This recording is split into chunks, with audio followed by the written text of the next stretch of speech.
Papua Nugini tentu berbeda dengan Papua. Walaupun berada di pulau yang sama dan memiliki nama berembel-embel Papua, namun Papua Nugini adalah sebuah negara yang terpisah dari Indonesia.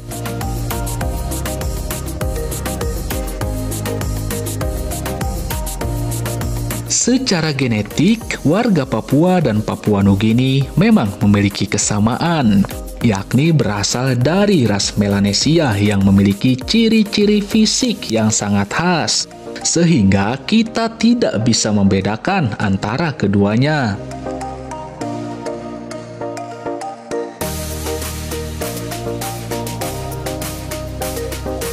Nah, karena berbeda negara, maka antara Papua dan Papua Nugini terdapat pos lintas batas antar negara yang dijaga ketat oleh aparat. Di samping itu, untuk memasuki kawasan Papua Nugini, kita harus membawa dokumen internasional, yakni paspor dan surat lintas batas, yang populer disebut dengan kartu merah. Sebelum masuk ke negara Papua Nugini, kita harus mengisi buku tamu yang dijaga oleh petugas di pos perbatasan. Setelah itu, kita akan melewati pos keimigrasian, selayaknya masuk ke wilayah negara lain. Di perbatasan ini juga berlaku pemeriksaan barang-barang impor yang dilakukan oleh pihak Bea Cukai.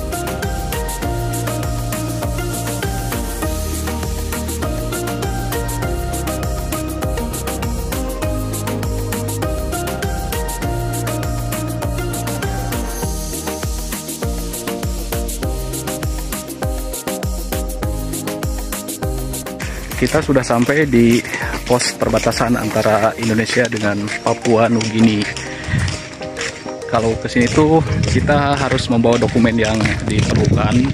Pertama adalah paspor, yang kedua kartu merah ya. Jadi kartu merah itu semacam kartu akses antara dua negara, antara Indonesia dengan Papua Nugini.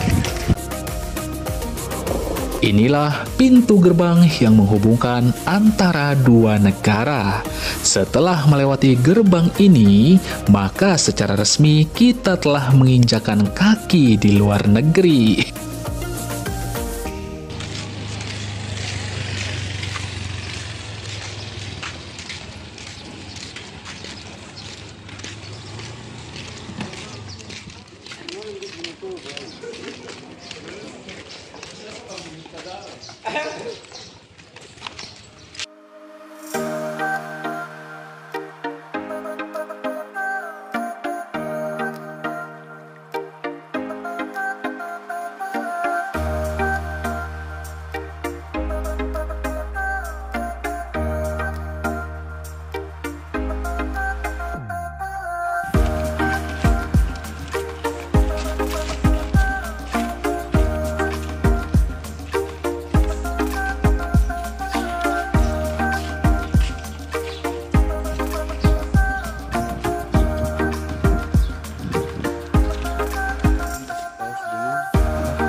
Papua Nugini merupakan negara persemakmuran Inggris yang merdeka pada 16 September 1975.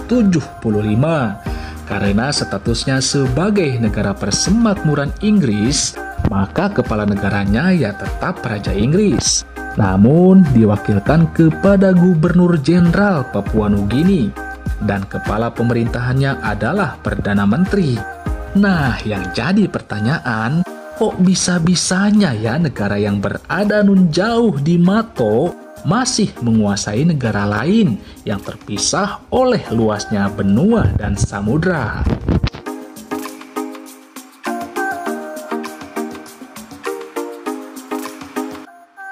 Jadi, begini ceritanya.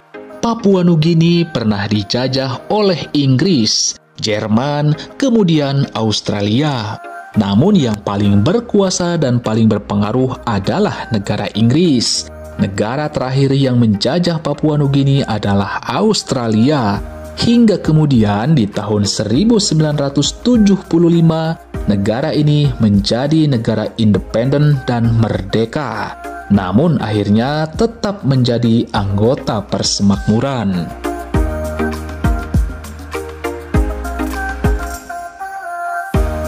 Mayoritas warga Papua Nugini bergerak di bidang pertanian. Mereka keluar masuk ke wilayah Indonesia untuk membeli barang-barang kebutuhan pokok, pakaian, juga alat elektronik. Sementara orang Indonesia yang masuk ke wilayah Papua Nugini didominasi oleh turis yang akan berwisata.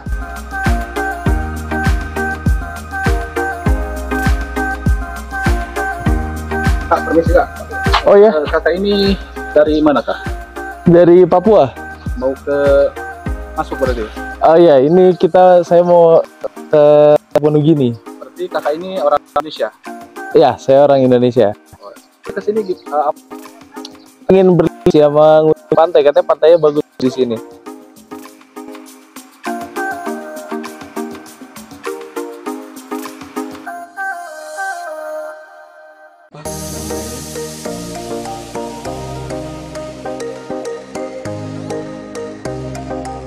Bahasa resmi yang digunakan oleh orang Papua Nugini adalah bahasa Pisin.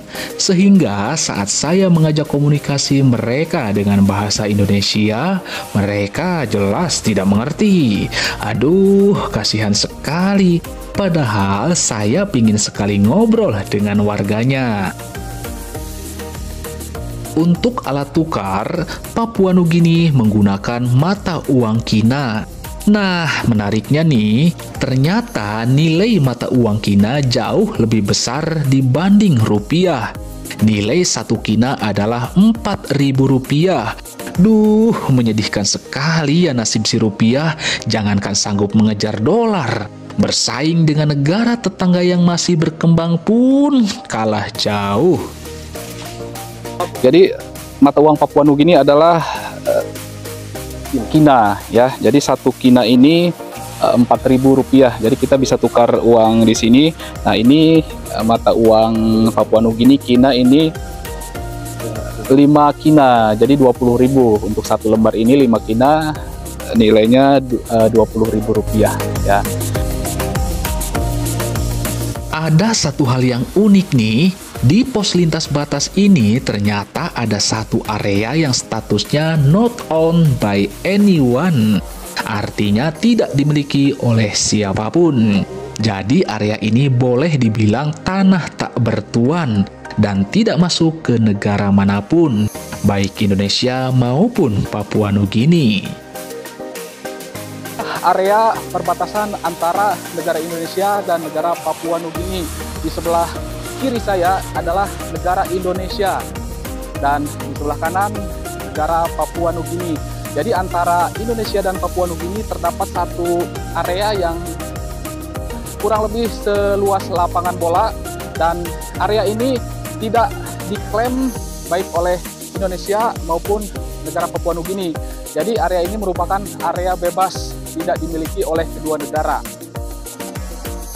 Oh ya, perlu diketahui bahwa pos lintas batas ini buka jam 8 pagi dan tutup tepat jam 4 sore. Jadi di luar waktu operasional tersebut, tidak ada lagi mobilisasi antara kedua negara karena gerbang akan ditutup. Seperti yang terjadi pada warga Papua Nugini yang akan kembali ke negaranya ini. Karena waktu sudah lewat jam 4 sore, mereka akhirnya tidak bisa pulang ke negara asalnya, harus menunggu esok pagi. Aduh, kasihan.